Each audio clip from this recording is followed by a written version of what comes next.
Magagawa tayo ng fried rice for lunch for today. At ang ihahalo natin ay chicken. So, nag-boil muna ako ng rice para ating masasangag.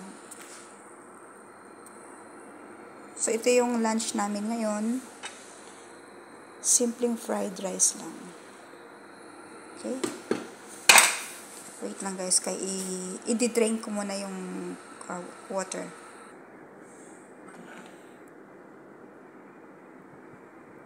Ito naman siya yung pang mushroom ko mamaya sa grilled chicken. Magagawa tayo ng grilled chicken. So, ito yung para sa fried rice. Lagyan natin ng konting cloves.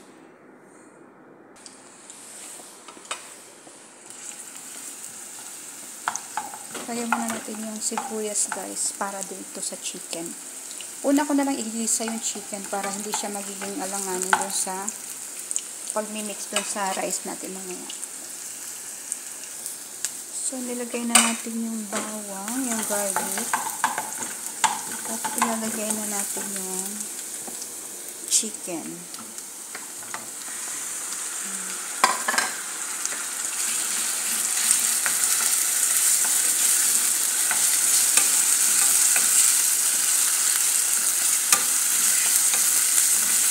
So, sasangkot siya lang natin siya guys hanggang sa maluto siya.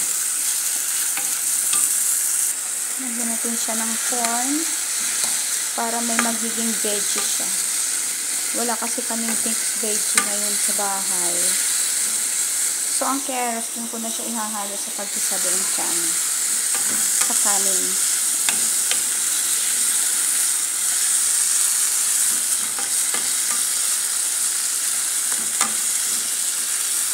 So, naglagay lang ko ng konting paprika powder guys at saka konting coriander powder. Para pinaka-spices mo. At saka mag-add tayo ng konting bell pepper. Black pepper. Black pepper nga pala. Hindi siya bell pepper. Black pepper.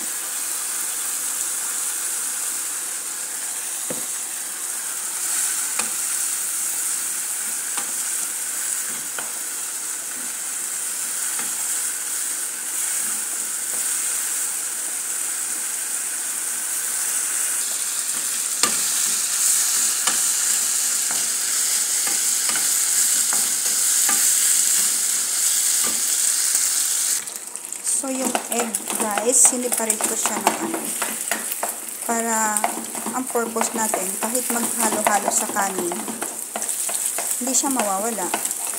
Makikita pa rin yung itlog na nakahalo siya sa fried rice. So, ganyan lang. So, ang ating rice ay ready na. Diyan. Ready ng ating para sa kanin.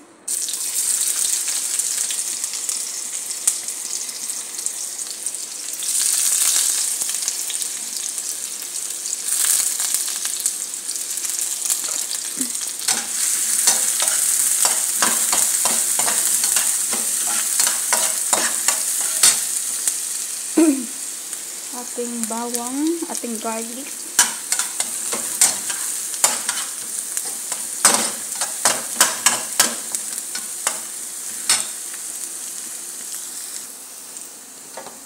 So, ang ating rice is bagong saing.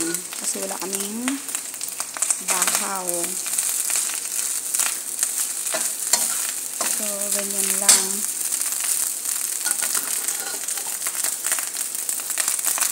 Ayan. Ihahalo na natin ang ating egg. Ang ating egg. Yan siya. So, isusunod natin ang ating carrots. Ayan. Para meron siyang konting veggie. At ang ating ready-made na chicken. Isusunod na natin ang ating mahiwagang chicken with corn. Yan siya. Tapos titikman na lang natin kung okay na ba yung salt. Kasi ang rice, meron na siyang salt kasi nung nag-boil ako ng kanin. Magdagdag na lang ako ng konting dried herbs, guys. Itong Italian na lang gagamitin natin kasi mixed na siya. Para lumasa siya. So, naririnig nyo na yung medyo nagpa-popping yung rice. Yan. Luto na siya.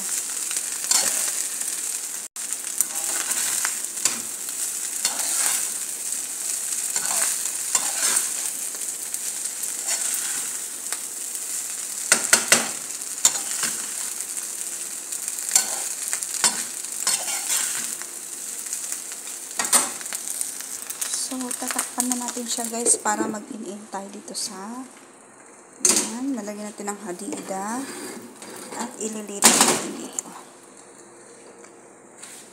Para medyo mag-ano pa.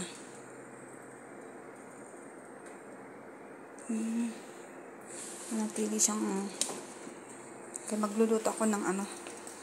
Bye! And thank you so much for watching, guys. Ayan yung fried rice natin. Okay?